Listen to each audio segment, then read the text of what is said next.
Hello friends, जय श्री कृष्णा। आप सभी का हमारे यूट्यूब चैनल पे हार्दिक स्वागत है। आज हम आपको विजय एकादशी का शुभ मुहूर्त, पूजा विधि, व्रत कथा और महत्व के बारे में बताएंगे। हिंदू धर्म में एकादशी व्रत की बड़ी महिमा है। पद्म पुराण के अनुसार स्वयं महादेव जी ने नारद जी को उपदेश देते हुए कहा था कि एकादशी मान पुण्य देने वाली होती है।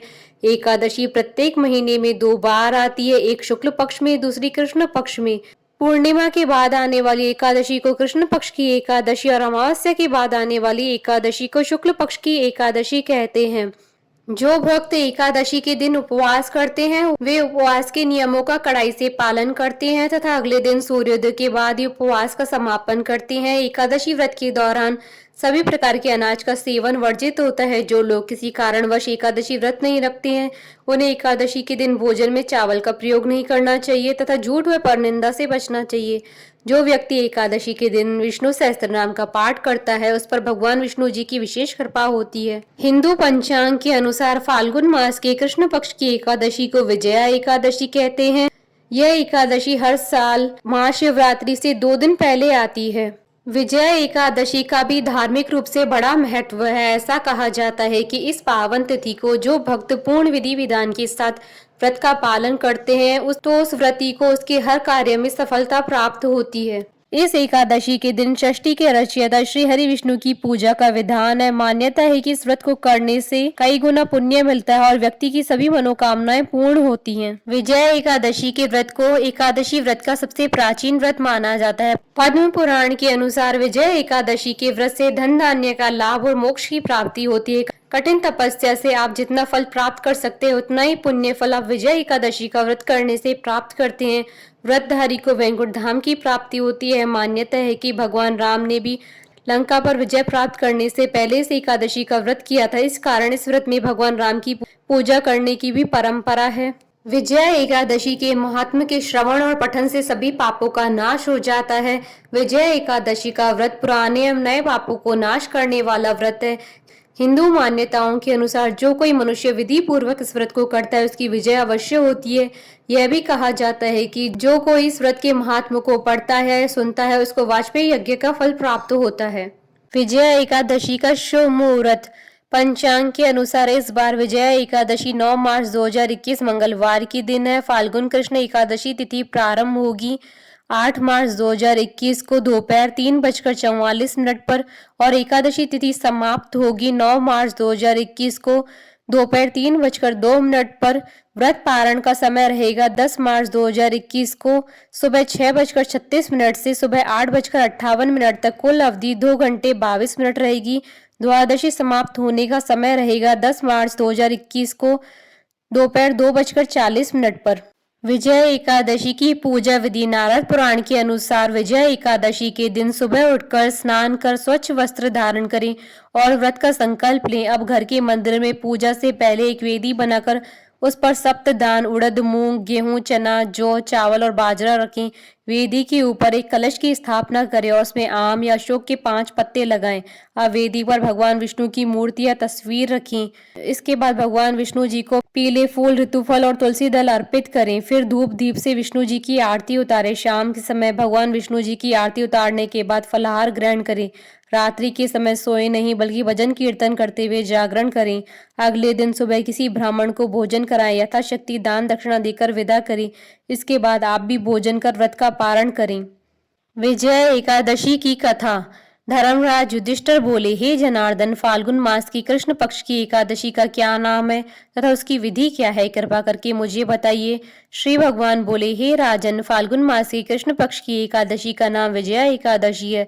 इसके व्रत के प्रभाव से मनुष्य को विजय प्राप्त होती है। यह सब व्रतों में उत्तम व्रत है। इस विजय एकादशी के महात्म के श्रवण व पठन से समस्त पाप नाश हो जाते हैं।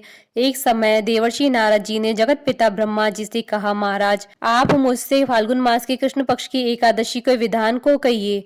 ब्रह्मा जी कहने लगे कि हे नारद, विजय एकादशी का व्रत पुराने तथा नए पापों को नाश करने वाला है। इस विजय एकादशी की विधि मैंने आज तक किसी से भी नहीं कही है। यह समस्त मनुष्यों को विजय प्रदान करती है।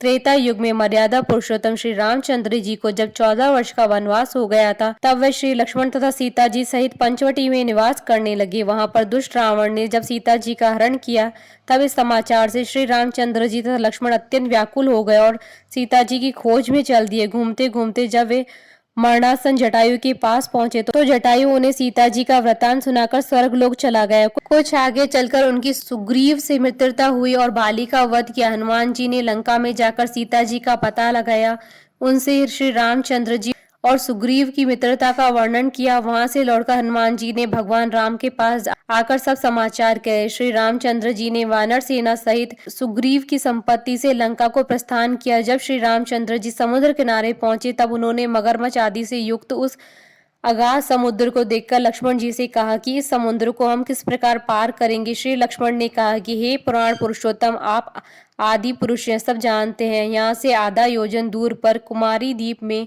वकदालभ्य नाम के मुनि रहते हैं। उन्होंने अनेक ब्रह्मा देखे हैं। आप उनके पास जाकर उनका उपाय पूछिए। लक्ष्मण जी के इस प्रकार के वचन सुनकर श्री रामचंद्र जी वकदालभ्य ऋषि के पास गए और उनको प्रणाम करके बैठ गए। मुनि ने भी उनको मनुष्य रूप धारण किए वे पुराण पुरुषोत्तम समझकर उनसे पूछा कि हे राम, आपका आना कैसे हुआ है। रामचंद्र जी कहने लगे कि हे ऋषि, मैं अपनी सेना सहित यहाँ आया हूँ और राक्षसों को जीतने के लिए लंका जा रहा हूँ। आप कृपा करके समुद्र पार करने का कोई उपाय बतलाइए, इसी कारण आपके पास आया हूँ। वकदालभ्य ऋषि बोले कि हे राम, फाल्गुन मास के कृष्ण पक्ष की एकादशी का उत्तम व्रत करने से निश्चय ही आपकी विजय होगी, साथ ही आप समुद्र भी अवश्य पार कर लेंगे। इस व्रत की विधि यह है कि दशमी के दिन स्वर्ण, चांदी, तांबा या मिट्टी का एक घड़ा बनाएं।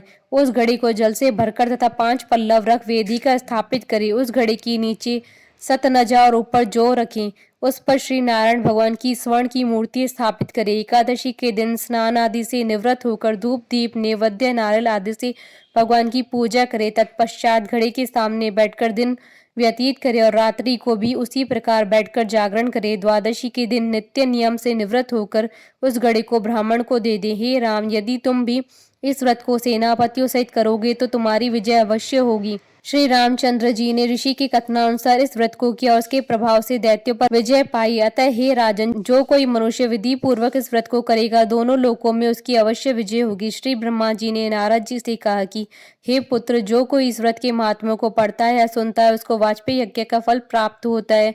बोलिए भगवान श्री कृष्ण की जय, रामचंद्र जी की जय। आशा करती हूँ कि आपको विजय एकादशी व्रत कथा, पूजा विधि, शुभ मुहूर्त और महत्व का ये वीडियो पसंद आया होगा। तो आप इस वीडियो को अधिक से अधिक लाइक और शेयर कीजिएगा ताकि सभी भक्तों को इस वीडियो का लाभ प्राप्त हो सके। आप हमारे चैनल को सब्सक्राइब जरूर कीजिएगा अगर अब तक नहीं किया है तो, ताकि आप और हम कनेक्टेड रहें। साथ ही प्रेस करना ना भूलिएगा बेल आइकन को, जिससे नए वीडियो से रिलेटेड नोटिफिकेशन आपको तुरंत प्राप्त हो सके।